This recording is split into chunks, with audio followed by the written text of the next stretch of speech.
Bien, y viene una semana de desplazamientos, escapaditas, vacaciones, donde habrá contactos entre burbujas, no burbujas, conocidos, no conocidos, y vamos a ver qué podría presentarse con todo esto. Hoy está con nosotros precisamente la doctora Giselle Guzmán. Doctora, muy buenos días, bienvenida. Muy buenos días, muchísimas gracias, Patricia. Doctora, ¿cuál sería el panorama, verdad? Hablando de esto, desplazamientos, contactos, más de la cuenta, Semana Santa, ¿qué podemos esperar? Bueno, tenemos que tener en cuenta que en este momento tenemos brotes puntuales del virus en muchos lugares que son lugares turísticos. Por ejemplo, en San José tenemos en la zona de Dota, que es un lugar a donde la gente piensa que casi no hay casos, que hay mucho espacio. Sí, es cierto. Hay bastante reproducción de casos en este momento. En Liberia, en Cañas, en Jacó, en Quepos, en Garavito, en todos estos lugares que son zonas muy costeras y la región atlántica también, pues tenemos brotes. O sea, la gente tiene que entender que el virus sigue con nosotros. Entonces aquí creo que tenemos que apuntar hacia algunos cuidados especiales. Lo primero, Patricia, es que nosotros tenemos que entender que porque tengamos vacaciones y tengamos Semana Santa, no podemos comer a lo loco, porque el virus va relacionado cuando nos descompensamos de las enfermedades crónicas. Y si comemos mal y si no hacemos ejercicio porque estamos en vacaciones, más bien lo que hacemos es que nuestro organismo esté como más propenso a que tenga una enfermedad complicada. Entonces, lo primero es mantener la alimentación, mantener la actividad física, tomar los medicamentos y ahora sí viene el cuidado que nosotros tenemos que tener, el comportamiento de nosotros. Me encantaría, doctora, ahondar en eso precisamente, en qué hace que nuestro cuerpo esté más propenso, ¿verdad?, de contagiarse con el virus. Usted mencionó la alimentación. ¿Qué otras cosas pudieran hacernos Bueno, más? sobre todo se dice que no es el hecho de que las personas tengan una enfermedad crónica lo que lo hacen que responda mal, sino que esa enfermedad crónica no esté controlada. Por ejemplo, ¿cuánta gente es hipertensa? Se va de vacaciones y le olvidaron las pastillas, se come el chiverro, las empanaditas, el arroz con leche y todo, y se quedan acostados todo el día en la playa sin hacer ejercicio. Entonces, más bien esta condición, el que yo deje del control de mi enfermedad y de mi salud, es el que me hace más propenso a que mi organismo esté como inflamado y que responda entonces de una forma mucho más agresiva a esta infección. Ahora, si ustedes ya detectaron, ¿verdad?, que ha habido un aumento de casos en esas zonas, podríamos esperar que esto siga aumentando en la próxima semana, ojalá y no, pero esa es la proyección que tiene. Esa es la proyección. ¿Verdad? O sea, ¿cuál sería el llamado verdaderamente para que las vacaciones no sean solo, o sea, que sean las vacaciones para nosotros, pero no de cuidarnos del COVID-19? Exacto, es importante el turismo, es importante que la familia se relaje y que vaya a estos lugares a reactivar la economía, pero tratemos de buscar aquellos sitios a donde mantienen las medidas sanitarias y no solo en los hoteles o en las cabinas, sino también en la playa. La gente cuando está en un lugar abierto cree que ahí no hay virus, y no, cuando nosotros estamos en un lugar abierto pero hay mucha aglomeración de personas, el contagio también se da. Entonces hay que pensar que tenemos que buscar esos lugares a donde cumplen las medidas sanitarias, pero además cuando estamos en espacios abiertos, también siempre buscar el distanciamiento entre las personas, buscar siempre, es más, dice la literatura científica que el uso de la mascarilla aún se debe dar en los lugares abiertos cuando hay aglomeración de gente. A eso quería apuntar, ¿verdad? Porque la verdad es que he tenido la oportunidad de estar en la playa y uno, la verdad que en la playa se siente libre. Sí. Y entonces de repente sentís que la mascarilla no la ocupás. Entonces, ¿qué deberíamos nosotros observar, verdad? Ser detallistas del entorno para realmente estar protegidos. Es importantísimo. Lo más importante es la distancia. Si yo voy con mi núcleo familiar, con los que yo convivo en mi casa, con los quienes no uso mascarilla, sí tengo que guardar ese distanciamiento entre mi grupo familiar y otro grupo de personas. Ahí es importantísimo que yo no tenga una familia a la par sentada en las sillas que están alrededor de una piscina. Tengo que lograr que haya un distanciamiento, ¿verdad? Y por supuesto mantener siempre el lavado de manos, porque a través de las manos, que es nuestro vehículo para llevar el virus a los ojos, a la nariz o a la boca, es donde yo literalmente, ¿verdad?, las manos son el vehículo. Entonces, si yo mantengo mis manos limpias, por más que yo toque cosas contaminadas y tengo las manos limpias, voy a evitar siempre ese contagio. Entonces, es importante recordar que es una medida tan sencilla y tan básica, pero la gente otra vez se va como relajando, se acostumbra, y son cosas muy básicas, pero muy importantes. Ahora, doctora, por ejemplo, ¿verdad? Hablemos del traslado, que es algo importante porque hay lugares muy cerca, 1 hora, otros 2, 3, 4, 5, depende de dónde vayamos. Si recogemos a alguien que no es de nuestra burbuja inmediata, ¿qué deberíamos hacer en ese transporte? ¿Deberíamos usar mascarilla? Claro, en el transporte es importantísimo entender que tiene que ir ventilado ese carro o ese bus, tenemos que llevarlo con las ventanas abiertas, porque el aire tiene que circular.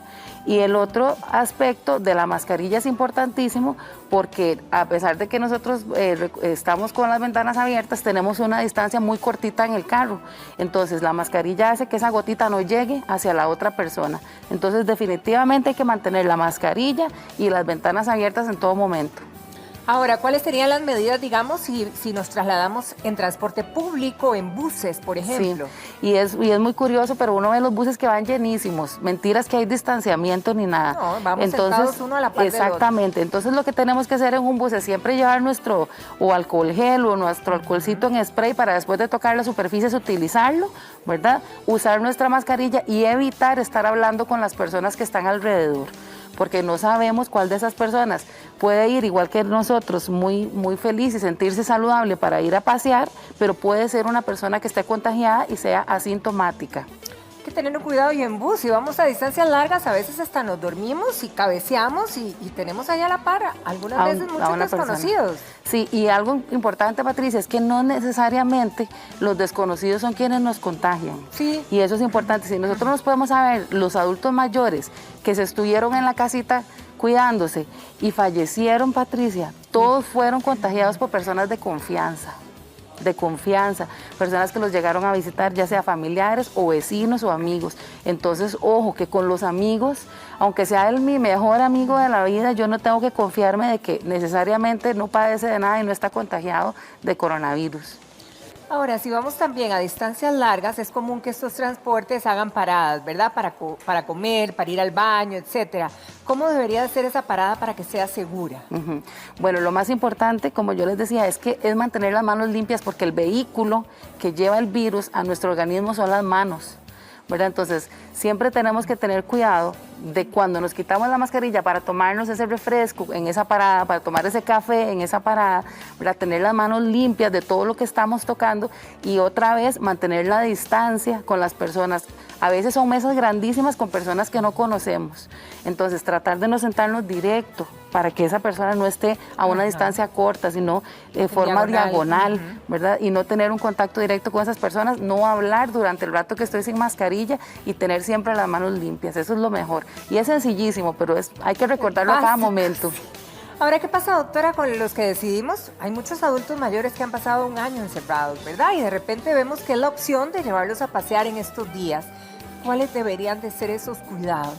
Patricia, eso es importantísimo porque en este momento que hablabas ahora de que tenemos casos, de que tenemos brotes, esos brotes están siendo en estas personas adultas mayores, ¿verdad? Mucha gente que antes no se enfermó, ahora se está enfermando. Entonces, ¿qué es lo que sucede? Que en nuestros hogares vivimos gente de todos los grupos de edad, viven niños, con adultos mayores. Entonces, lo que sucede es que estamos exponiendo permanentemente a estas personas que tienen mucha vulnerabilidad a enfermarse. Entonces, ¿qué debemos hacer si yo tengo un adulto mayor y lo quiero llevar a pasear?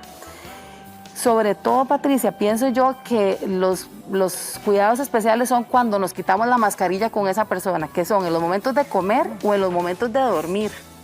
Porque si dormimos en la misma habitación, ¿verdad? Sí. O si vamos a comer. Entonces, se dice en la literatura que incluso con los adultos mayores, con el núcleo familiar, las personas que tienen gran movilidad y gran exposición deben usar mascarilla cuando estén menos de 1,5 metros del adulto mayor, incluso un familiar, aunque sea el que lo cuide. Si esa persona sale y entra, debe usar la mascarilla. Entonces, el adulto mayor tenemos que tratarlo como una joyita siempre, estar pendiente siempre de que tenga las condiciones adecuadas para comer, para dormir, ¿verdad? Para no exponerlo demasiado a un grupo. No hay que confiarnos.